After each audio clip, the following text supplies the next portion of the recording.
I knew a guy, he was probably the greatest ice climber that ever lived. His name was Jeff Lowe, and he died of a ALS kind of thing in a wheelchair. At the end, he could hardly speak, but I did communicate with him just before he died. And he said this thing that I'll always remember. Maybe I'll forget it someday. I'll forget my name probably, but until then, he said, do the thing you want to do when you really want to do it, because later on, you won't want to, and you wish you had. He didn't say you won't be able to. He said you won't want to, which I thought was really interesting, because he kind of was alluding to the fact that in our lives, we have many incarnations, but they're all under this one thing called our life. This story starts just down the block a ways.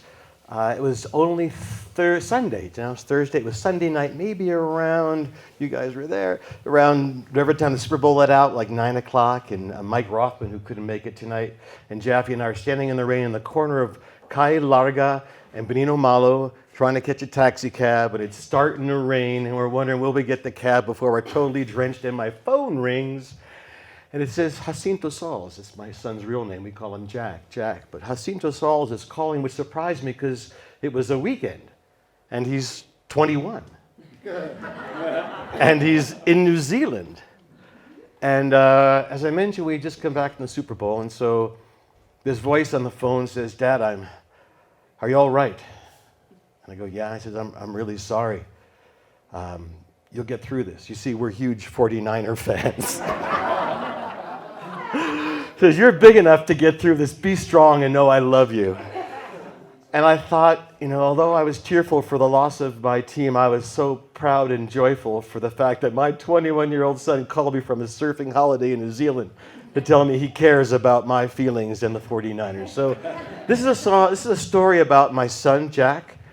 It's a story about mountain climbing, and a story about the most important thing I think I've ever learned about life. And I'll do this in probably 10 minutes, because I've asked everybody else to do theirs in 10 minutes. And it starts, I'm a 20-year-old kid. Of course, I think I'm a 20-year-old man, but not even close. But you don't know that when you're 20 years old.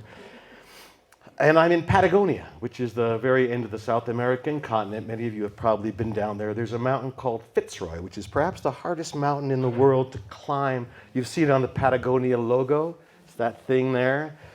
And, it's not high like Everest, but it's over 11,000 feet, 5,000 feet of which are sheer granite. And there are more folks have stood on top of Mount Everest in a single afternoon than have ever stood atop Mount Fitzroy. It's so steep that when people die, and many have, they hang from their ropes, their dead, frozen, like Christmas ornaments blowing in the wind, because no one who's alive wants to wind up like them just to get their bodies down. Kind of gruesome, but it's the kind of gruesomeness that attracts a young climber. Now, back in 1973, there were only, you could count the number of ascents on one hand. We thought we'd make up the last finger on that hand, and so the four of us had traveled all the way from Arizona. We had come to Patagonia earlier. We were already 11 months in the mountains. We had crossed the Patagonian ice cap on skis, and we had climbed in Peru and Bolivia. Now we were going to try our luck on the killer mountain, Fitzroy itself. Four of us, me and three friends, one of whom was named Cowboy Steve McAndrews, and Cowboy Steve was from Hereford, Texas, and what a guy. I mean, he was riding Broncos and rodeos when I was riding buses to bar mitzvahs. I mean, he was the real deal. I was like the fake deal, I wanted to be like him, and we called him Cowboy Steve, and he had sort of a crazy dyslexia, so everything he came out with sounded like cowboy poetry. And he was a hard-climbing, good-timing guy, and he would sing and he would dance, and he wasn't afraid to make a fool of himself, unlike me. Very self-conscious I was at age 20. But I kind of idolized him, and he worked hard on the way to Patagonia. I partied on the way to Patagonia. We had Cat Stevens playing in our yellow pickup truck that we drove all the way from Urubamba by Machu Picchu to Buenos Aires, and I was eating cookies and crackers and dancing and laughing and picking up strange people along the way, and he was working out.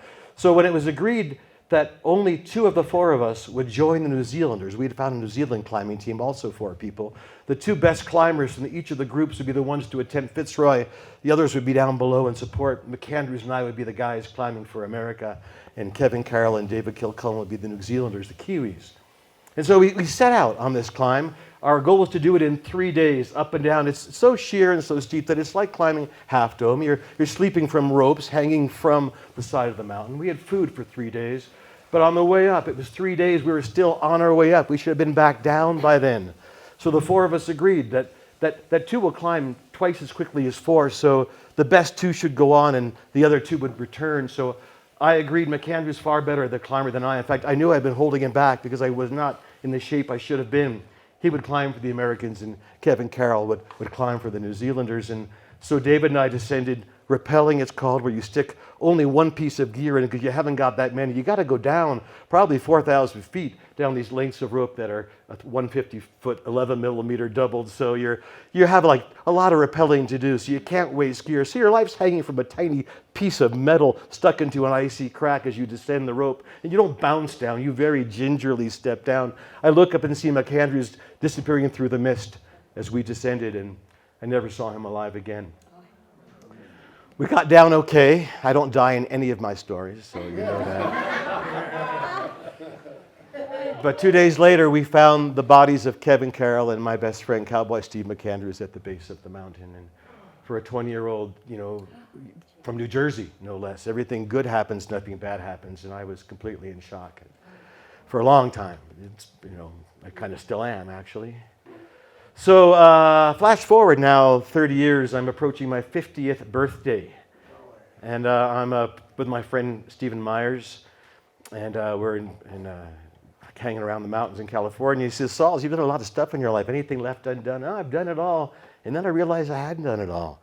There was still this Fitzroy mountain, this mountain of doom and gloom, this mountain of terror, this mountain of tremendous beauty in Patagonia that I had not really had a chance to climb. And I had this debt I felt I owed McAndrews. And so I said, I think we should climb Fitzroy.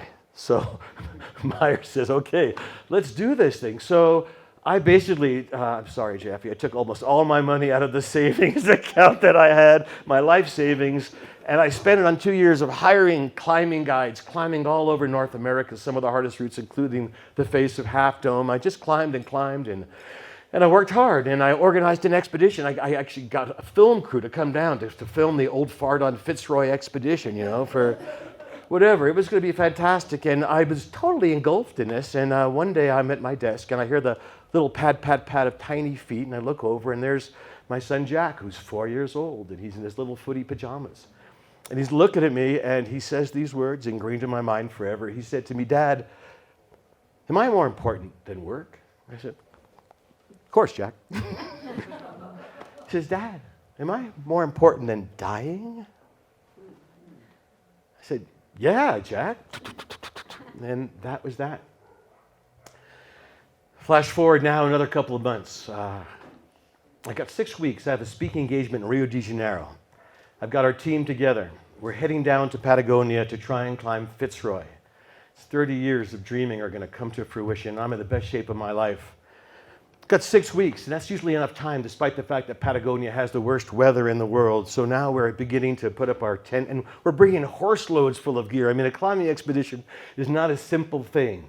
We've hired gauchos to bring in barrels full of ropes, and we're going to fix ropes, and so we start to set up base camps, and then we're hiking most mornings up the glacier to an ice cave that we've dug, where we put our gear for the advanced climb. The idea being we'll be in our tents. If the weather ever does clear, we'll leave like in the middle of the night, make our way up the glacier to the snow cave, resupply there and get some fresh food and get our gear, and then we'll push the last five pitches, extended pitches to the summit. We're going to do this thing. 1 week goes by, 2 weeks go by, 3 weeks go by, and the sands through the hourglass are disappearing. We only have a week left, and we get news there's a good spell of weather, a high coming in over the ice cap from Chile. We're going to have 24 hours to make our shot at Fitzroy. And I am thrilled and I'm scared. I feel like, I never wanted this day to come, and I couldn't wait for this day to come. And when we decide we're going to go, I remember climbing out of my tent. It's 12 o'clock at night in the pitch black with the light in my headlamp, feeling like I'm like a World War I soldier fixing bayonets, heading out of the trench. I may never make it back. I am trembling. I am as frightened as can be, but I've been waiting 30 years. I'm going to do this thing. We make it up the glacier. It's cold, so the glacier is easy with our crampons. We get to our snow cave. We put our gear on. We got our ropes. We're going to do 20 hours at this point of straight climbing to make the summit. We leave the snow cave and we're going up the ice and we're heading up the snowy pitches. We get to this one couloir, and now we're just at the base of the big rock face, these 5 pitches, and the weather is changing. And I'm starting to see the clouds come in, and the water is freezing in the cracks, and now the toes of our boots are starting to slip off the ledges. It's not looking really good, and I've got my climbing guides with me, and they're looking at me, and I'm looking at them, and we're going to start to climb. And we start to climb the first pitch, and I know we're in trouble. We're really not doing the right thing here. This is life and death. And I think, I've got to do this thing. I've been waiting 30 years. I'm going to do this thing. I don't care what's going to happen. I'm going to make this thing happen for McAndrews, to show him that I can do this. I'm not going to let him down again. And then I hear the little voice. I almost see the little padded pajamas. And I hear Jack's voice, 4 years old, going, "Am I more important than dying?" And I realized that we were doing a life and death thing, and death was very, very possible. And that McAndrews was dead. He didn't care what I did. And no one alive really wanted me to climb this mountain. In fact, I had other things to do, that being heroic and being courageous didn't always mean going forward. And I heard these words escape from my mouth. I said, "Hey, guys, we're going down." And 30 years of dream were over in that moment. 30 years of dreams were over in that moment.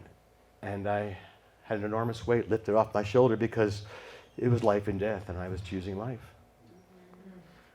So we descended and came down. And Jeff Lowe said, do the things you want to do when you want to do them, because later on you'll not want to do them anymore, and you'll wish you did. I realized that I've done pretty much everything I've ever wanted to do, and now I don't have to do that crazy shit anymore. It's, living is a question of life and death, and there's always one answer, and only one answer to every question, no matter what it is, and that answer is life. Thank you so much for coming tonight. We loved having you. You're honored with your presence. And we'll see you again. We'll see you again.